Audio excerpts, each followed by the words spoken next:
is why we're here today, because of this energy, this commitment, this passion, this love of our country and our willingness to fight for it. Good afternoon, everyone. Good afternoon. The people in this room worked so hard in this election, staffing the polls, answering people's calls, answering voter protection calls, driving people to the vote.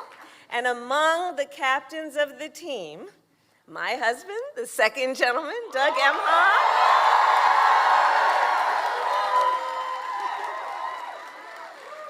our phenomenal First Lady, Dr. Jill Biden,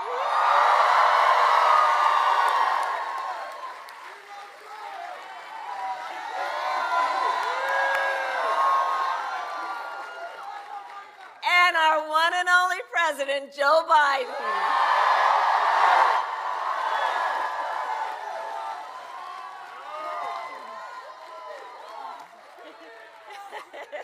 You did it, Joe.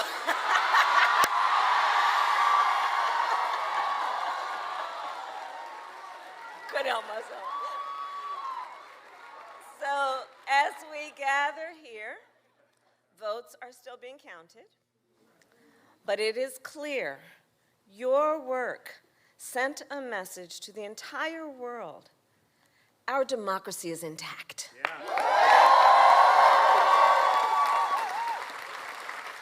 And when democracy is intact, this is what it looks like. And here's the thing, some Democrats won and some Republicans won. That is what happens when more than 100 million Americans participate and vote in free and fair and open elections. That's what happens. And that included young people, seniors, parents with children in tow, working people, who all made their voices heard.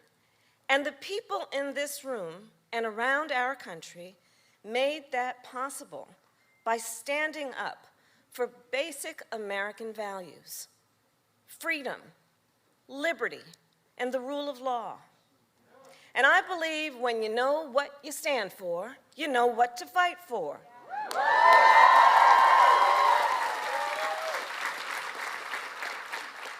This year, like so many of you, I traveled across our country. We convened students and faith leaders, organizing and advocating to protect the sacred right to vote.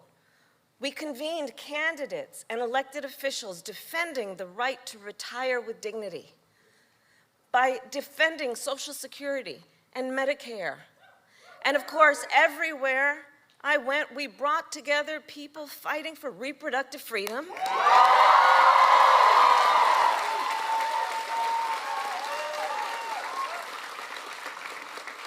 people everywhere, from every background.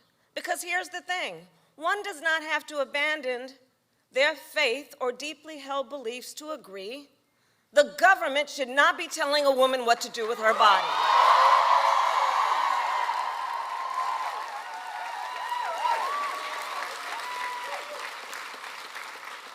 Voters across our country knew what they stood for, so they knew what to fight for. They protected and they protected and they protected reproductive rights in Vermont, in Michigan, in California, and in Kentucky.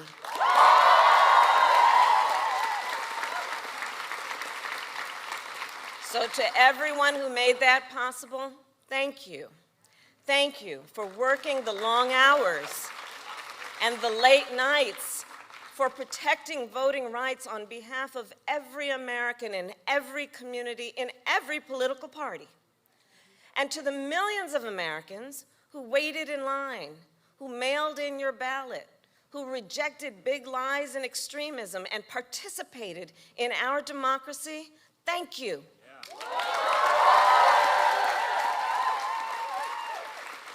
You knew what you stood for, so you knew what to fight for. You fought for rights and freedoms that will make our country more fair, more safe, and stronger. And you were not fighting alone. From day one, our president has fought on behalf of all Americans and our democracy. Joe Biden understands the dual nature of democracy, its fragility and its strength. He's been talking about it since day one. The strengths of democracy that lie in principles about treating people equally and electing people fairly, to lift up instead of to beat folks down. And this president understands. Democracy is only as strong as our willingness to fight for it.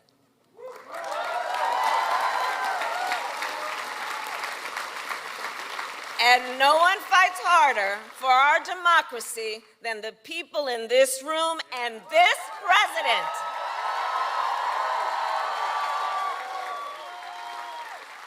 He knows what we saw again this week. When we fight, we win. My fellow Americans, it is my great honor to introduce the President of the United States, Joe Biden.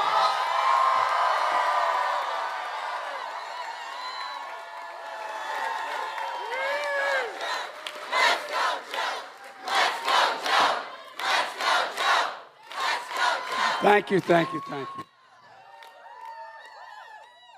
Kamala and Doug, by the way, Doug crisscrossed the country. I think he did. He spent more time making sure that the folks who actually count the votes in these states do it honestly. And thank you, pal.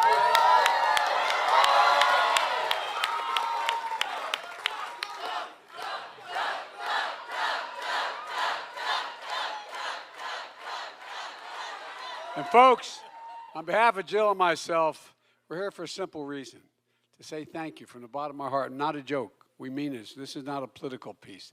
This is to say thank you, thank you, thank you. Most of all, thank you for believing in your country. Thank you. No, I really mean it. Thank you for fighting like the devil to make sure that we had a free and a fair election. And you know, all those election deniers, so far, best of my knowledge, none of them has not said, when they lost, they said, we lost. That's a big deal. No, I really mean it. You know, Tuesday was a good day for America, a good day for democracy, and it was a strong night for Democrats. For months and months, all of you heard from the press and the pundits was that Democrats are facing a disaster. Remember that? And all those polls, God love them. You know, historic losses were on the way, a giant red wave. Folks, that didn't happen. You know, we were talking backstage here before we came out. Each of us crisscrossing the country, all four of us. And we're saying we'd come back and say, I don't know what they're talking about. No, I'm serious. The overwhelming response we were getting. And the fact that even those folks who may not like me or may not like somebody, but they agree with our agenda. They thought what we were doing, you know. By the way, all the Democrats ran on the same agenda without being told, look, while votes are being counted, we don't know the outcome of all the races. Here's what we do know. We lost fewer seats in the House of Representatives than any Democratic president's first elected midterm, at least 40 years. We had the best midterms for governors since 1986. And experts said we couldn't beat the odds, but we did beat the odds. And we did it for one reason. This is not hyperbole, because of you and all of you up on the balcony. It's hard to see you up on the balcony, but God love you. I really mean it. Because of you. You believed in the system. You believed in the institutions. You fought like hell for it. And that's the most important thing that happened, in my view, in this election. It was the first national election since January 6th, and there were a lot of concerns about whether democracy would meet the test. It did. It did. It did. And I want to compliment all those mainstream Republicans. I mean, if they get in, they fought like we usually fight, and we got a result, and we accepted it. Everybody accepted it. So for many of you, you organized. You got the vote out. You volunteered at the polls. Think of all we heard before this election about all the people being intimidated, all the people being threatened at the polls, all the people who worked the polls. despite the threats and abuses of too many poll workers on election day and election officials have experienced of late, you did your job. You fulfilled your duty. You showed up. You did what you're supposed to do. And so did the American people.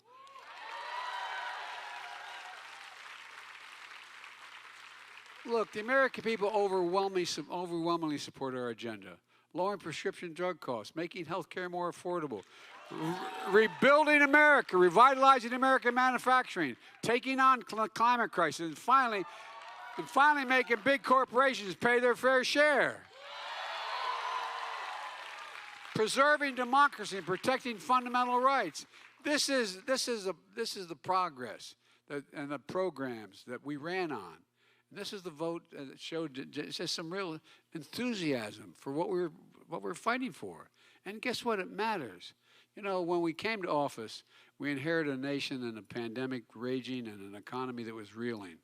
But we went to work, all of you. And by the way, I know a lot of you just didn't show up on Election Day. You've been working the last 20 or so months for us. But you went to work, building an economy from the bottom up and the middle out. And so, you know, the MAGA Republican trickle-down economic policy we decided didn't work for Americans. Our economic policies created 10 million new jobs. Unemployment went from 6.4% down to 3.7%, one of the lowest in 50 years. American manufacturing is surging with 700 new manufacturing jobs created and many more to come. And look, as I said all during the campaign, where in the hell is it written that America can't lead the world in manufacturing? We are, and we will, and we're going to continue to. Folks, look, just today we learned inflation came down last month. And mainstream economists are saying this is a really positive sign of the resilience of the economic recovery. It's going to take time to get inflation back to normal levels. We could see setbacks along the way, I realize that. But we are laser focused on it. That's why it's so critical for us to pass important legislation this year to lower those costs for families. And I know it's going to take time to implement our entire economic agenda, which we already passed, and for folks to feel it in their day-to-day lives. But I think folks are going to see it in the next few months. That's what's going to, and I think that's what they voted for. Watch what happens when people see new roads, bridges being built in their towns. They start to see the investments being made in electric rail all across America, where it's going to take significant number of vehicles off the road, reducing pollution. Watch what happens when there's affordable high-speed internet in every home in America. Watch what happens when they realize we meant what we said and the lead pipes start being pulled out of schools, daycare centers, homes, all across America. Watch what happens in January when seniors with diabetes on Medicare only have to pay $35 a month instead of $400 a month for their insulin.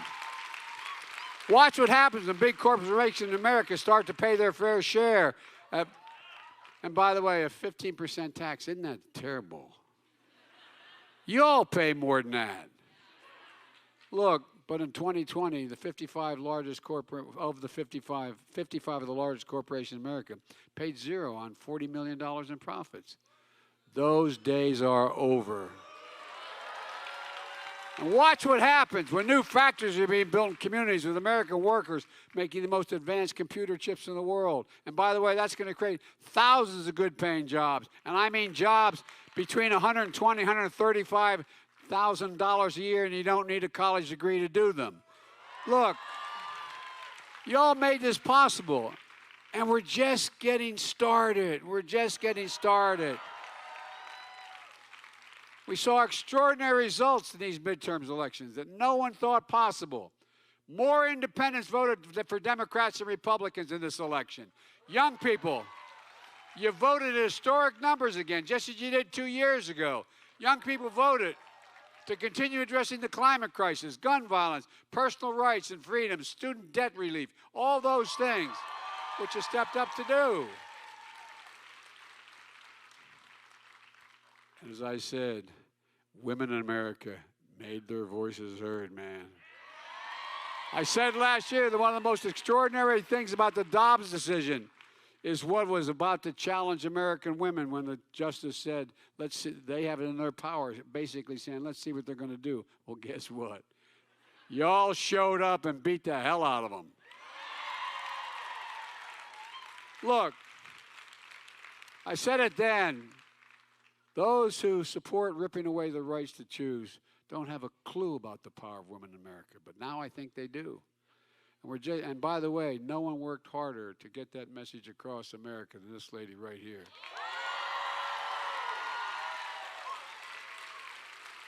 And look, I also think the American people sent a message that they want us to work together.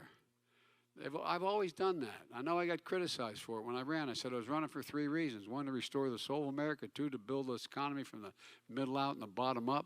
And thirdly, to unite the country. Regardless of what the final tally showed, I'm prepared to work with Republicans. But the American people have made it clear. They expect Republicans to work with me as well. And folks, I'll always be open to any good ideas, whether it's Democrat or Republican, to move the country forward. But I've also made it really clear that if Republicans try to repeal the power we just gave Medicare to reduce prescription drug costs, I will veto it and not let it happen. If Republicans try to walk away from the historic commitment we just made to deal with the climate crisis, I will not let that happen. If Republicans try to cut Social Security and Medicare, I will not let that happen. And if they try to cut taxes for the super wealthy again, the biggest corporations like they did in the last administration, I will not let that happen either. Look, now as we look at tax cuts, we should be looking at tax cuts for working people and middle-class people. And I'm going to keep the commitment we both made that no one making less than $400,000 a year will ever see a penny in their taxes go up as long as we are in power. And folks, and I love the Republicans talking about big spending Democrats. We're going to keep working to keep the federal deficit low. We cut the deficit in 2 years by $1 trillion, $700 billion, more than ever in all of American history. Oh, I don't want to hear from Republicans calling Democrats big spenders. We're the ones bringing down the deficit. They're the ones that blew it up over 4 years. And one more thing.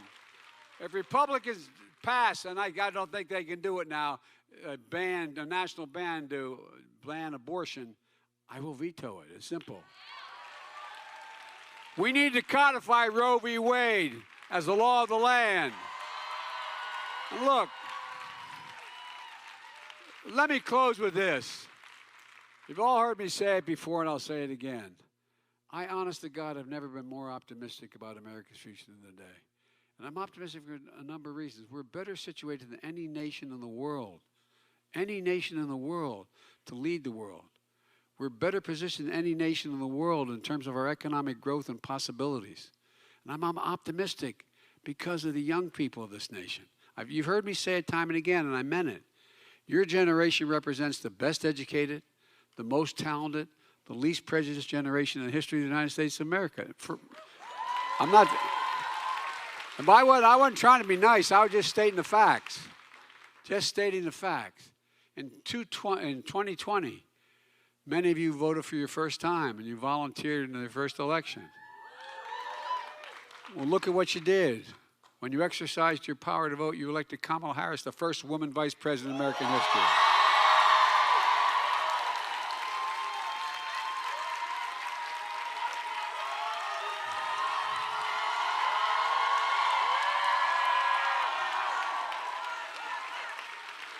And you helped me keep my commitment that I would appoint the first black woman to the Supreme Court, Justice Jackson. And guess what? She's probably the smartest person on the Supreme Court. And because of your vote this year, we're going to keep building the foundation we laid in the first 2 years. You proved once again on Tuesday that our democracy, the power in the hands of the people. For real, we the people, it really is truly in our hands. We set the course for the nation's future. We just have to remember who in God's name we are. And I hope if nothing else happens, remember this. There's not a damn thing, I really mean it from the bottom of my heart, not a damn thing we can't do if we do it together. We are the United States of America, and you made it better. Thank you, thank you, thank you. God bless you all, and may God protect our troops. Go get them. We got a lot of work to do. Thank you, thank you.